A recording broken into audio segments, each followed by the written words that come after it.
이 시간 하나님께서 우리에게 주신 말씀은 누가복음 14장 16절에서 21절, 누가복음 14장 16절에서 21절, 신약 성경 120면입니다.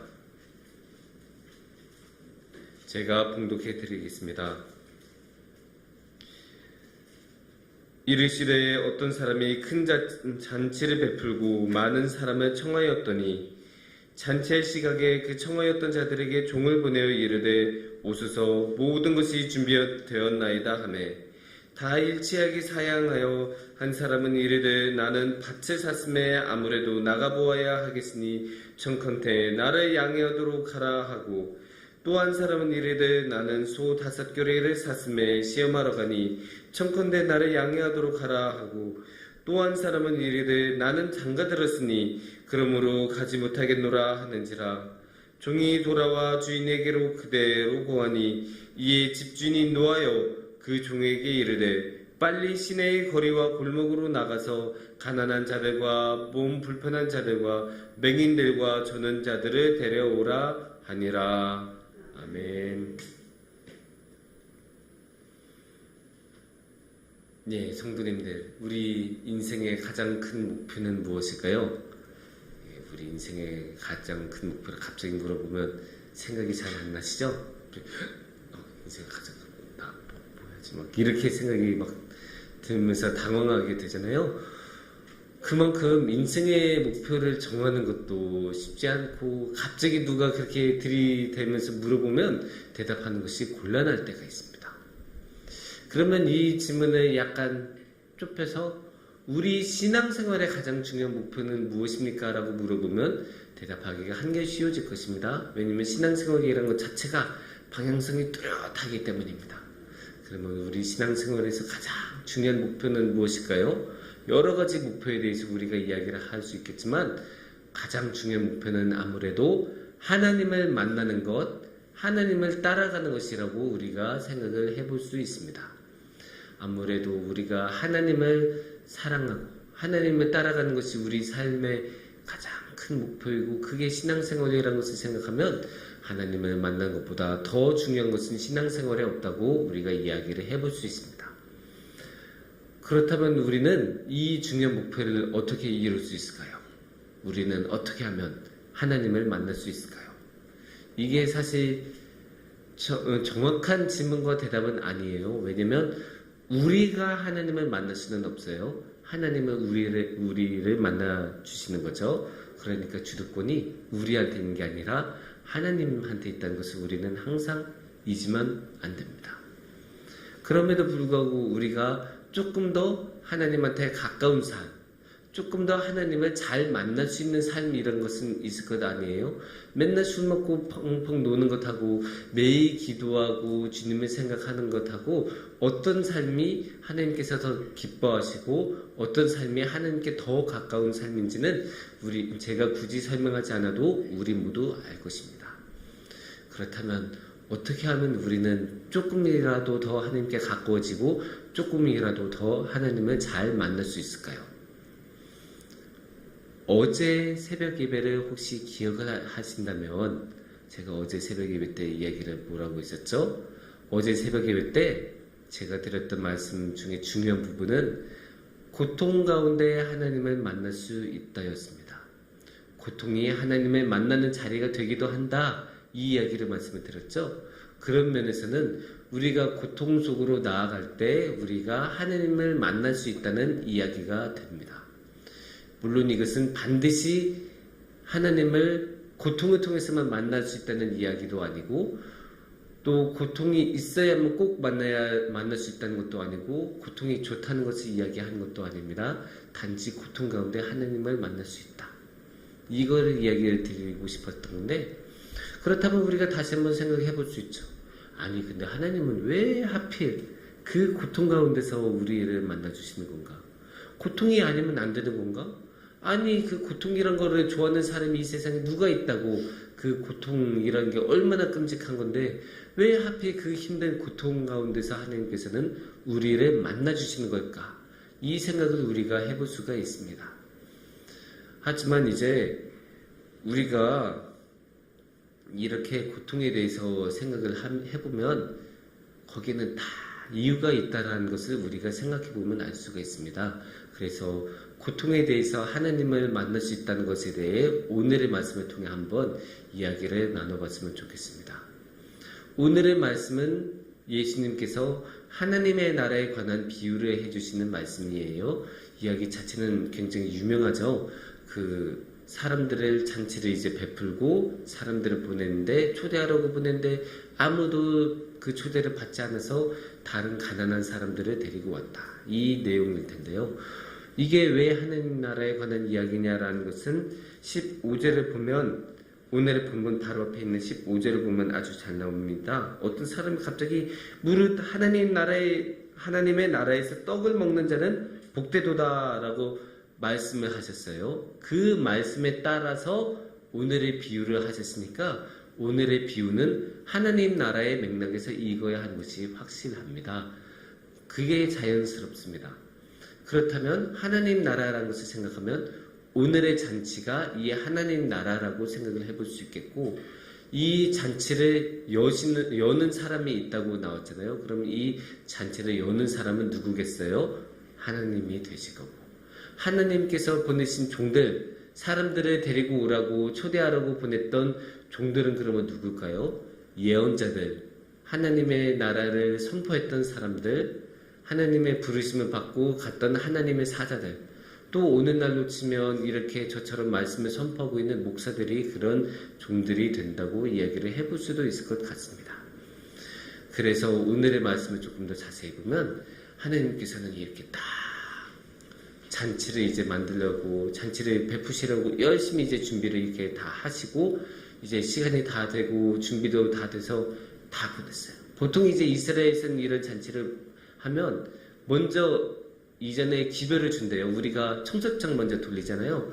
그런 것처럼 먼저 이제 이야기를 다 하고 이제 준비가 되면 그때 종들이 한번 가서 다시 한번 초대하고 모시러 간다고 해요.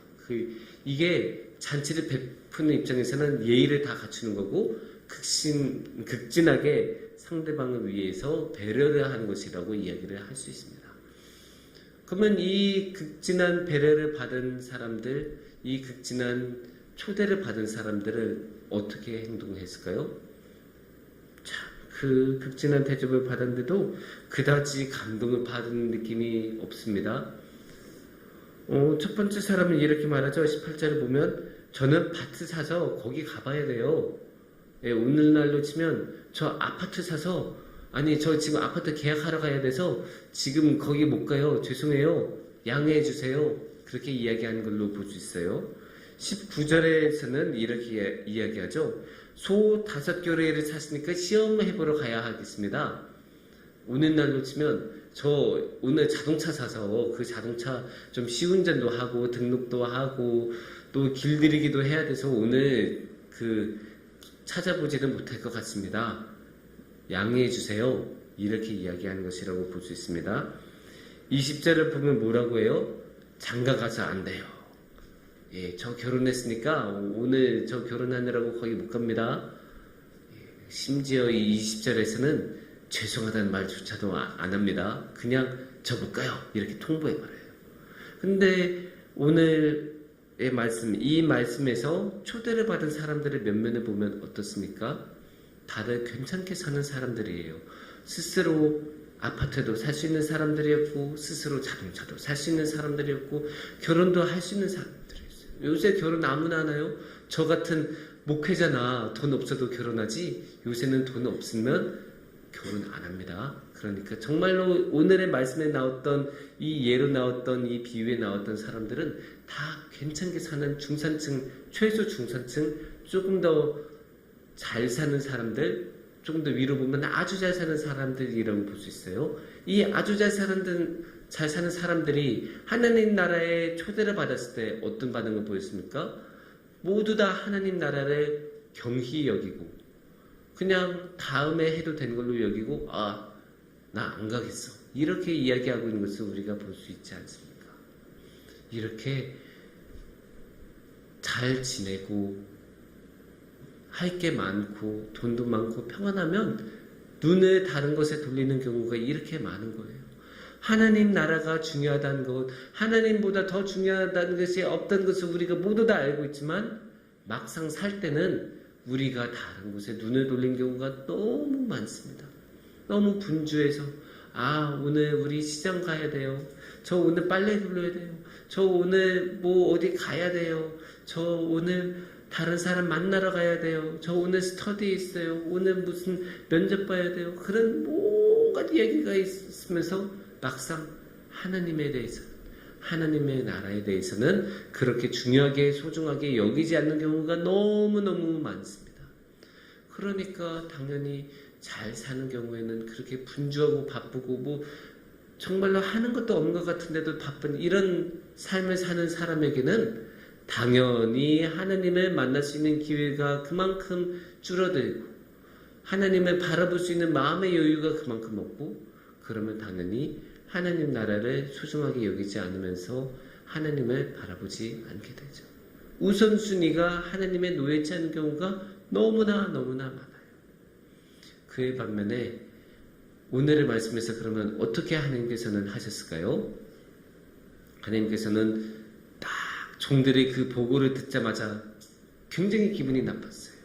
이게 아까 말씀드렸다시피 원래는 다 초대장 보내고 청첩장 보내서 다 오겠다라고 말한 사람들에게 이제 잔치가 준비되어 있으니 와주세요라고 해서 보낸 건데 아무도 못 오겠다고 해요. 얼마나 무례한 것입니까? 아니 우리도 청첩장을 보낸 상대한테 오겠다고 했던 상대가 결혼식 안 오면 얼마나 서운하고 기분이 안 좋아요. 그런데 심지어 이거는 이미 다 오기로 이야기가 되고 그래서 그 인원수에 맞춰서 다 준비를 했을 텐데 그렇게 안 온다고 하니까 하나님께서 얼마나 속상하고 힘드셨겠습니까? 그래서 당장 지금 걔네 오라고 다시 할 것도 없어. 걔네 버려. 그냥 필요 없어. 그리고 너 지금 빨리 길거리로 가서 아무나 데려와. 아무나 그냥 가난한 자들 그냥 아무나 데려와. 그래서 오늘의 말씀에서는 뭐라고 하시냐면 정확히 말하시면